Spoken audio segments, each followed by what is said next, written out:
नमस्कार मित्रांनो, मी प्राध्यापक दीपक खंडागळे सर आपल्या या YouTube चॅनलवर सर्व विद्यार्थ्यांचं खूप खूप स्वागत करतो आहे. मित्रांनो, नेहमीचप्रमाणे आज आपण फार इंटरेस्टिंग व्हिडिओ या ठिकाणी पाहणार आहोत. तो म्हणजे स्पेसमध्ये जाण्याचं स्वप्न. इलॉन मस्क, जगातील सर्वात श्रीमंत व्यक्ती इलॉन मस्क, टेस्ला कंपनीचे मालक, स्पेस एक्स कंपनीचे मालक इलॉन मस्क यांचं एक स्वप्न आहे की मंगळावर मानवी वस्ती प्रस्थापित करणे. आणि होय, तेच पूर्ण होणार आहे. त्याचबद्दल आपला आजचा व्हिडिओ आहे आणि तो म्हणजे starship V3 version 3. Okay, version 1 आणि 2 झालेले आहेत, पण व्हर्जन 3 अपग्रेडेड व्हर्जन आहे. काय आहे नेमकं? आणि 100 पेक्षा जास्त लोकांना ओके स्पेसमध्ये त्या ठिकाणी नेण्याचं एक स्वप्न यांनी पाहिलेलं आहे. आणि कशाच्या माध्यमातून त्यांनी मंगळावर किंवा चंद्रावर जाण्याचं स्वप्न पाहिलेलं आहे, हेच आपण आजच्या या व्हिडिओमध्ये पाहणार आहोत मित्रांनो. व्हिडिओला सुरुवात करण्या अगोदर सर्वांनी पहिला व्हिडिओला लाईक करायचा आहे, तक्षशिला चॅनलला या ठिकाणी सबस्क्राईब करायचं आहे आणि व्हिडिओ शेअर करायचा आहे. ओके, चला तर पाहूया हा प्रवास नेमका कसा असणार आहे मंगळ ग्रहावरचा आणि चंद्रावरचा. चला तर पाहूया व्हिडिओमध्ये. या बघा, टायटलच आपलं या ठिकाणी आहे स्पेस एक्स स्टारशिप सामर्थ्यवान आवृत्ती व्हर्जन 3. मानवी इतिहासातील सर्वात उंच आणि शक्तिशाली रॉकेट. ओके, आणि यामध्ये 100 मेट्रिक टन पेक्षा जास्त लोड जो आहे तो स्पेसमध्ये कशा प्रकारे नेला जाईल हे यामध्ये आपल्याला समजणार आहे. तर आपण बघू शकतोय ते इंजिन. ओके, तर चला, video is presented by the professor Deepak Khandagale sir. चला आजच्या व्हिडिओला स्टार्ट करूया. टायटल तुम्ही पाहिलंच असेल. पहा, या ठिकाणी मी काय काय बरंच सांगितलेलं आहे. पुनर्वापर तंत्रज्ञान म्हणजे रियुजेबल टेक्नॉलॉजीचा याच्यामध्ये पुरेपूर वापर केलेला आहे इलॉन मस्क यांच्या. बरेच रिसर्चर्स त्या ठिकाणी आहेत. स्पेस एक्स कंपनी ही त्यांची स्पेस मध्ये असणारी एक खाजगी अंतराळ संशोधन संस्था अमेरिकेमध्ये आहे आणि ती बऱ्यापैकी जबरदस्त नासाला पण मदत नेहमी करत असते. तर या स्पेस एक्स कंपनीने हे केलेले रॉकेट आहे आणि या रॉकेटमध्ये स्टारशिप ओके हे जे स्पेस क्राफ्ट आहे त्या रॉकेटमध्ये लावलेलं आहे. आणि हे जे आहे रॉकेट हे रियुजेबल टेक्नॉलॉजीवर आधारित आहे, म्हणजे याचा वापर आपण परत सुद्धा करू शकतो. म्हणजे एकदा लॉन्च केलं म्हणजे संपलं, विषय कार्यक्रम संपला असं नाही. म्हणजे ते परत आपण पृथ्वीवर येऊ शकतो आणि परत ते वापरू शकतो. हीच टेक्निक आहे. जुन्या रॉकेट सारखे समुद्रात फेकून न देता स्टारशिप 100% पूर्णपणे वापर करण्यायोग्य आहे, रियुजेबल आहे. अगोदरचे जुने जे आहे अगोदरचे जुने जे रॉकेट्स वगैरे जे आहेत ते रॉकेटचं कसं होतं, त्या ठिकाणी ते परत एकदा लॉन्च केले की परत त्याचा उपयोग होत नव्हता. परंतु आता असं टेक्नॉलॉजी वापरलंय की हे परत परत परत आपण वापरू शकतो. अंतराळ प्रवास अत्यंत स्वस्त. यामुळे काय होणार बरं सांगा? त्यामुळे खूप सारा बिलियन डॉलर्समध्ये त्या ठिकाणी पैसा वाचणार आहे. सगळ्यात महत्त्वाची गोष्ट. कारण का, हे जे प्रोजेक्ट्स असे असतात त्याला करोडो अब्जावधी रुपये त्या ठिकाणी लागत असतात आणि हा पैसा त्या ठिकाणी वाचणार. सगळ्यात महत्त्वाची गोष्ट या ठिकाणी. ओके, आणि हा सोपा होणार आहे. बघा, इथं सिंगल यूज रॉकेट आणि हा सारखा रियुजेबल रॉकेट ह्याच्यामधला अंतर या ठिकाणी दाखवलाय.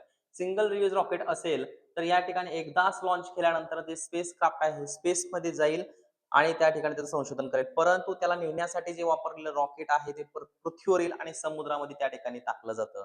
त्याचा काहीच उपयोग होत नाहीये. पण ह्यामध्ये तसं नाहीये टेक्नॉलॉजी. इथं बघा काय सांगितले, अंतराळ उड्डाण स्टारशिप पुनर्वापर चक्र. याच्यामध्ये काय असेल तर बघा, त्याच्यामध्ये इंधन भरणे, पुन्हा उड्डाण, अंतराळात उड्डाण, जमिनीवर लँडिंग. म्हणजे परत ते जमिनीवर लँडिंग होणार. इथं जे आहे त्या स्पेस क्राफ्ट मध्ये जे रॉकेट आहे त्यामध्ये इंधन भरलेलं आहे, उड्डाण केलेलं आहे, अंतराळामध्ये गेलेलं आहे, स्पेसमध्ये त्या स्पेस क्राफ्टला सोडलेलं आहे, परत ते रॉकेट पृथ्वीवर आलेलं आहे, जमिनीवर लँडिंग झालेलं आहे सुरक्षितपणे 100%. म्हणजे एकही पार्ट ह्याचा वाया जात नाही. ओके, या पुढे काय सांगितलंय आपण हे जर असं आपण पाहूया. महाकाय स्टारशिपची रचना, anatomy of the giant rocket. एवढं जबरदस्त आहे ना हे, जबरदस्त. ओके, म्हणजे फार उंचीला म्हणजे या ठिकाणी तुम्हाला दाखवलं असेल त्याची उंची खूप जास्त आहे. सगळ्यात जास्त उंची किती आहे ते पण आपण पाहू. पण हे 2 टप्प्यामध्ये या ठिकाणी बघा, स्टारशिप स्पेसक्राफ्ट. याच्या स्पेसक्राफ्टचं नाव काय आहे? स्टारशिप. ओके, हे वरच्या या टप्प्यामध्ये एवढं या ठिकाणी बसवलेलं आहे. हे आहे त्यांचं स्पेसक्राफ्ट. आणि ह्या ठिकाणी आहे हा हेवी बूस्टर. म्हणजे याला लॉन्च करण्यासाठी फार मोठा बूस्टर या ठिकाणी वापरला. याच्यामध्ये खूप जबरदस्त टेक्नॉलॉजीचं इंजिन यामध्ये वापरलं. त्या इंजिन बद्दल पुढे माहिती आपण घेणार आहे. बघा, स्टारशिप स्पेसक्राफ्ट मुख्य अंतराळ यान आहे. त्याच्यामधून असे 3 असणार आहेत. ओके, स्टारशिप 1, स्टारशिप 2 आणि स्टारशिप 3. स्टारशिप 1 हे जे असेल ते मानवाला स्पेसमध्ये नेण्यासाठी काम करेल. स्टारशिप 2 असेल ते इंधन त्या दुसऱ्या स्टारशिप मध्ये भरण्यासाठी असेल आणि तिसरं जे आहे ते कार्गो स्टारशिप असेल. कार्गो स्टारशिप म्हणजे काय, इथे दिले तुम्हाला माल. म्हणजे जे काय आता मानवांना तिथं पाठवणार आहेत म्हणल्यावर त्यांना खाण्यासाठी त्यांचे जीवनावश्यक वस्तू असतात, ते त्यांना आवश्यक असतात. मग हे माल सामुग्री जे आहे मटेरियल्स प्रोव्हाईड करण्यासाठी ते तिसरं स्टारशिप त्या ठिकाणी असेल. ओके, म्हणजे हे 3 स्टारशिप त्या ठिकाणी तो पाठवणार आहे. आणि हे मंगळावर नेण्याची जबाबदारी मंगळ ग्रह, ओके. पृथ्वी आणि मंगळ हे जे आहेत त्यांच्यामध्ये अंतर नाही म्हणला तर बघा, अर्थ तुम्हाला सांगतो मी, अर्थ आणि मार्स हे जे 2 ग्रह आहेत, या 2 ग्रहामध्ये 395 मिलियन किलोमीटर एवढं अंतर आहे. 395 मिलियन म्हणजे दशलक्ष किलोमीटर एवढं अंतर आहे. आणि एवढं अंतर पार करण्यासाठी इंधन किती लागत असेल बघा, जबरदस्त. आपल्याला जर इथून दिल्लीपर्यंत जायचं असेल, तर टाकी आपल्याला 2 वेळा फुल करायला पाहिजे, तरच आपण तिथपर्यंत जाऊ शकेल. पण हे मार्सपर्यंत जाणार आहे आपण. मार्स काही इथे जवळ नाहीये. ओके. पृथ्वीवरून पाहिलं तर एवढंच दिसतंय. मग तो किती लांब आहे आणि मग तिथपर्यंत जाण्यासाठी आपल्याला कसलं जबरदस्त व्हेइकल पाहिजे. तेच व्हेइकल आहे स्टारशिप स्पेसक्राफ्ट. असे 3 असणार आहेत. त्याच्यामध्ये फ्यूल पण जबरदस्त तेवढंच मोठ्या प्रमाणामध्ये लागणार आहे. ओके. आणि बघा, इथपर्यंत जाण्यासाठी एक रिकमेंडेड टाइम त्यांनी काढलेला आहे 6 महिन्याचा. म्हणजे 6 महिन्यामध्ये तिथपर्यंत जाईल तेवढं इंधन त्यांच्याकडे लागणार आहे. ओके. आणि त्याच प्रकारे ह्याचं अॅनाटॉमी बनवली, अंतर्गत रचना याची बनवली. आता ह्यासाठी बघा, या स्पेसक्राफ्टला लॉन्च करण्यासाठी एक बूस्टर आवश्यक आहे, सगळ्यात महत्वाचं. म्हणजे त्याला एक फोर्स देणारा काहीतरी पाहिजे ना. इंजिन याच्यामध्ये जबरदस्त आहेत, राप्टर इंजिन आहेत, पाहूया. सुपर हेवी बूस्टर, जबरदस्त. विशाल रॉकेट बेस याच्यामध्ये आहे. हा बेस एकदम जबरदस्त. स्टारशिपला पृथ्वीच्या गुरुत्वाकर्षणाबाहेर ढकलण्याचं काम यामध्ये करणार आहे. आणि व्हर्जन 3 मध्ये इंजिन अत्याधुनिक वापरलेलं आहे. जे व्हर्जन 1 आणि 2 मध्ये वापरलं होतं ते वापरलेलं नाही. त्यामुळे याचं वजन अजून कमी झालंय, पण कार्यक्षमता जास्त झालेली आहे. ॲबिलिटी जबरदस्त झालेली या ठिकाणी दिसेल. ओके. चला, याची उंचीबद्दल जर असं थोडंसं आपण पाहूया. उंची याची किती आहे मग? तर उंची याची बघा, इथं तुम्हाला दिसतं का? हे काय आहे? स्टॅच्यू ऑफ लिबर्टी आहे. अमेरिकेमध्ये सर्वात उंच आपण त्याला म्हणतो. तर 93 मीटर याची उंची आहे. ठीक आहे. स्टॅच्यू ऑफ लिबर्टी न्यूयॉर्क या ठिकाणी हडसन नदीच्या त्या ठिकाणी उभी आहे. पण स्पेस शटल त्यांच्याकडे 2 रॉकेट अजून उंच आहेत. एक 56 मीटरचं रॉकेट आहे आणि एक सॅटर्न 5 नावाचं 110 मीटर उंचीचं रॉकेट आहे. पण याची उंची किती आहे स्टारशिपची? यांच्यापेक्षाही डबल. मग किती हो? तर बघा, स्टारशिप V3 किती उंची आहे याची? 124.4 मीटर, टॉलेस्ट एव्हर. एवढी जबरदस्त उंचीची आहे, हाईट आहे. कारण का? लांबचा पल्ला गाठायचा आहे, इंधन तेवढं पाहिजे. तिथं जे असणारं पेलोड आहे, त्या पेलोडमध्ये त्या ठिकाणी असणारे जे ॲस्ट्रोनॉट्स असतील, रिसर्चर्स असतील, शास्त्रज्ञ असतील, त्या ठिकाणी असतील, त्याच्या आत खाली फ्युलचे टँक्स असतील, यासाठी हे उंच एवढं मोठं आहे. हे इथं लक्षात घ्यायचं आहे. स्टारशिप व्हर्जन 3 हे स्टॅच्यू ऑफ लिबर्टी आणि सॅटर्न 5 रॉकेट पेक्षाही उंच आहे. म्हणजे उंची आपल्याला समजली. तुमच्या पेपरच्या दृष्टिकोनातून हा प्रश्न महत्वाचा आहे, की त्याची उंची किती असू शकेल. ठीक आहे. पुढच्या गोष्टीकडे थोडेसे त्याचे पॅरामीटर्स आहेत, हे आपण थोडेसे पाहू. काय काय पॅरामीटर्स म्हणजे महत्वाच्या बाबी काय काय आहे त्याच्यामध्ये बघा. याच्या पॅरामीटर्स काय आहेत? तर ओल्ड स्टारशिप इथं व्हर्जन 1 आणि व्हर्जन 2 हे 2 आहेत. आणि आताच लेटेस्ट व्हर्जन जे आता रिसेंटली लॉन्च केलेलं आहे ते यामध्ये बघा. तर अगोदर याची उंची किती होती? 121 मीटर. सध्या किती? 4 मीटर 4.5 मीटर उंच वाढलेला आहे. म्हणजे याची उंची तुम्ही लक्षात ठेवायची आहे. याच्यामध्ये इंजिन सांगितले तुम्हाला. इंजिन्स आहे बघा. याची इंजिन्स किती कुठला आहेत? राप्टर 1 आणि 2 ह्याच्यामध्ये इंजिन वापरलं होतं. आता अपग्रेडेड राप्टर 3 हे याच्यामध्ये असणार आहे. म्हणून इंजिन कोणतं आहे हे तुम्हाला विचारलं जातं. इंजिनचं पुढं आपण पाहू. कारण ह्याच्यामध्ये काय, इंजिन्स जे आता वापरलेलं आहे, जुन्या इंजिनमध्ये केबल्स आणि प्लंबिंग वगैरे बाकीच्या ज्या गोष्टी आहेत ते त्याच्यामुळे लोड जास्त वाटत होता आणि थ्रस्ट कमी मिळत होता. पण याच्यामध्ये काय झाले, व्हर्जन 3 मध्ये राप्टर 3 मध्ये काय वापरलंय, तर लोड कमी केलाय, केबल्स आणि अतिरिक्त प्लंबिंग हे अवॉइड केलेलं आहे आणि इंटरनली केलेलं आहे सगळं. त्यामुळे काय तिथं वजन कमी पण थ्रस्ट जास्त झालेला आहे. ओके. त्यामुळे त्याला आणि बूस्ट करता येणार आहे. आता पेलोड कॅपॅसिटी म्हणजे लोड वाहून नेण्याची क्षमता यांची जुन्या व्हर्जनची किती होती? तर बघा, 35 ते 50 टन फक्त. पण याची अजब करणारी गोष्ट म्हणजे किती माहितीये का? 1,00,000 किलोपेक्षा जास्त वजन ते वाहून नेऊ शकते. म्हणजे 100 पेक्षा जास्त टनापेक्षा जास्त ते वजन इथून पृथ्वीवरनं मंगळापर्यंत नेऊ शकते. एवढी कॅपॅसिटी याची आहे. बघा केवढं जबरदस्त आहे. आणि याचे फिन्स सांगितलेत बघा, ग्रेट फिन्स. आता फिन्स म्हणजे काय असतं? जे रॉकेटला जे 4 फिन्स असतात बघा शेवटी, ते त्यापैकी फक्त 3 फिन्स याच्यामध्ये आहेत. हे इथं लक्षात ठेवायचं. हा एक प्रश्न तुम्हाला पेपरला असू शकतो. 50% पेक्षा मोठा आणि मजबूत आहेत. यामुळे त्याला काय होणार आहे? बॅलन्स ठेवायला वेगळा उपयोग त्या ठिकाणी होणार आहे. ओके. आणि इथं इंधन वहन काहीही नाही. ह्याच्यामध्ये इंधन वहनाचं काही गोष्ट नाही व्हर्जन 1 आणि 2 मध्ये. पण ह्याच्यामध्ये काय 4 विशेष डॉकिंग पोर्ट्स आहेत. 4 विशेष डॉकिंग पोर्ट्स तिथं डॉक करून दुसऱ्या रॉकेट्स मधनं तिथं येऊन त्या ठिकाणी फ्युल्स म्हणजे स्टारशिप मधनं येऊन तिथं फ्युल भरलं जाईल आणि ते अजून पुढच्या प्रवासाला जाईल. अशा प्रकारे सिस्टीम त्याच्यामध्ये केली. म्हणजे बघा एवढा लांबचा प्रवास जो आहे 3,95,00,000 किलोमीटरचा प्रवास जो आहे पार करणं आणि मध्येच जर फ्युल संपलं तर काय होईल हो? अजब गोष्ट आहे नाही सांगा. असंच मग यामुळं काय होईल? मग सगळे घाबरगुंडी सगळ्यांची. त्यामुळं त्या ठिकाणी तिसरं स्टारशिप येणार आणि त्याला फ्युल भरणार. त्यासाठी डॉकिंग सिस्टीम त्याच्यामध्ये असणार. फ्युल भरलं की तिथून ते जाणार. परंतु त्याच्यामध्ये फ्युल एवढं ठेवलेलं आहे की 6 ते 7 महिने पुरेल एवढंसं फ्युल त्याच्यामध्ये भरलेलं आहे. हे इथं आपण लक्षात घ्यायचं आहे. चलो पुढच्या गोष्टीकडे जाऊ. बघा. हां, हे आहे इंजिन. मी तुम्हाला काल मगाशी सांगितलं तेच. बघा, इंजिनिअरिंग फोकस राप्टर 3 इंजिन. हे इंजिन आहे याच्यामध्ये हे लक्षात ठेवा. इथं तुम्हाला हे इंजिनचं आकृती दिसत आहे. ही जबरदस्त इंजिन आहे. त्याची शक्ती बघा 280 टन थ्रस्ट निर्माण करते. थ्रस्ट एवढी कपॅसिटी याच्याकडे आहे. छोटंसं आहे पण जबरदस्त. आणि याच्यामध्ये इंजिन्स म्हणजे एकच इंजिन आहे असं नाहीये. हे इंजिन ह्या टाइपचं वापरलेलं आहे. याच्यामध्ये तुम्हाला सांगतो स्पेस क्राफ्ट जो आहे म्हणजे हा जो स्पेस क्राफ्ट आहे स्टारशिप त्याचे 6 इंजिन्स आहेत सगळ्यात महत्वाची गोष्ट आणि रॉकेटचे 28 इंजिन आहेत. पण हे सगळे टोटल 34 इंजिन जे आहेत हे कुठल्या प्रकारचे आहेत? हे राप्टर इंजिन आहेत. हे लक्षात घ्या इथं डेटा. ओके. या पुढे काय म्हणलं बघा डिझाइन बाह्य पाईप्स नाहीत. मगाशी मी तुम्हाला सांगितलं कुठे बाहेरून पायपा दिसतात का? अजिबात नाही. ओके. प्लंबिंग काय नाही आहे. याच्या आतूनच सगळं ते लपवलेलं आहे. याचं वजन कमी झालेलं आहे. त्यामुळे थ्रस्ट जास्त प्रोव्हाइड होईल. उष्णता ढाल. हा आता हे अशा स्टेनलेस स्टील पासून बनवलं ते 301 स्टेनलेस स्टील पासून बनवलेलं आहे. त्याच्यामुळं काय होईल तर स्टेनलेस स्टील जे आहे त्याचं 1300 ते 1400 डिग्री सेल्सिअस मेल्टिंग पॉइंट आहे. त्यामुळे ते लवकर मेल्ट होणार नाही. कारण का वर जाणार फ्रिक्शन होणार. फ्रिक्शन झाल्यामुळे काय होऊ शकतं उष्णता वाढू शकते आणि त्यामुळे ते मेल्ट होऊ शकतं. पण तसं याच्यामध्ये होणार नाही. 301 स्टेनलेस स्टील याच्यामध्ये वापरलेलं आहे. त्यामुळे तिथं जबरदस्त त्याचा उपयोग आहे हे लक्षात घ्या आणि उष्णतेपासून संरक्षण त्याचं होणार आहे. या पुढच्या गोष्टीकडे जाऊ. काय म्हणले बघा इंजिनिअरिंग फोकस 2 नंबरला काय सांगितले ते इंजिनिअरिंग फोकस याच्यामध्ये अपग्रेड काय केलंय hot staging and grid fins हे केलंय. हॉट स्टेजिंग बघा हॉट स्टेजिंग म्हणजे काय तर याच्यामध्ये एक रिंग आहे. ओके इथे तुम्हाला ही रिंग दिसते बघा ही रिंग त्या ठिकाणी दिसते तुम्हाला तर हॉट स्टेजिंग V3 मध्ये रिंग बुस्टरला कायमस्वरूपी जोडलेली असते.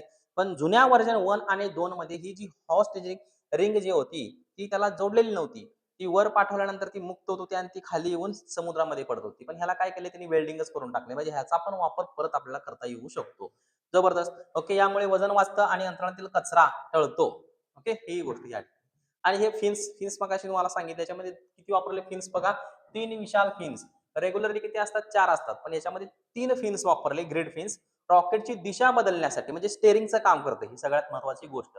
ओके स्टेअरिंगचं काम करते आता 4 ऐवजी 3 मोठे पंखे याच्यामध्ये वापरलेले आहेत.